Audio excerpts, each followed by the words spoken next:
এইটা সেই রথের গাড়ি। যশোর অভয়নগর উপজেলার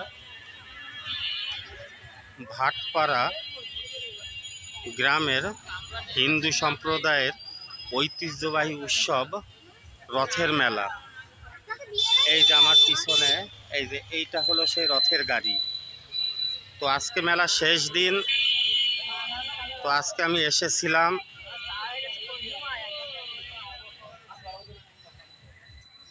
এখানে একটা উদ্দেশ্যে। তো এসে যে একটু মেলা দেখে যাই, এসেছি যখন তো আমি এই মেলায় আসছি। এই যে রথের অনুষ্ঠান মেলা,